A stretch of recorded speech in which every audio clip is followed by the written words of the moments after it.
Well, when it comes to the topic of wisdom, I truly believe in the impartation factor and the spirit of wisdom, who we know is Holy Spirit. Some people would say that, look, wisdom is only gathered through life experience. Actually, it's a bit of both. In James, when it says, "Count it all joy, my brethren, when you go through various trials, tribulations, knowing that the testing of your faith produces endurance, and let endurance have its result, that you may be mature and lacking nothing." And it says, if anyone is lacking wisdom, they can ask for it.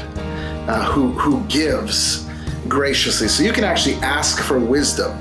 You don't necessarily have to be an old person, someone who's lived a long time, someone who has experienced all the worst life has to offer. If you get into the original language of how James was worded there, we read it as, count it all joy when you go through, and it produces wisdom, experience.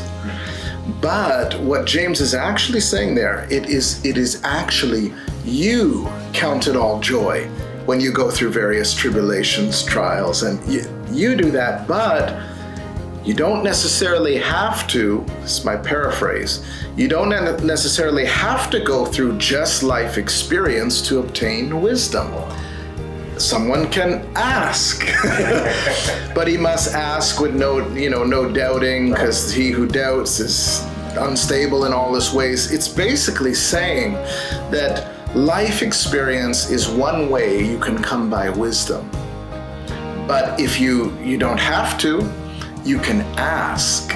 This is the supernatural factor and the reality that God can impart wisdom in present tense now situations for you. Wisdom is simply seeing a situation the way God would see it. You're getting God's eyeballs and the mind of Christ on something.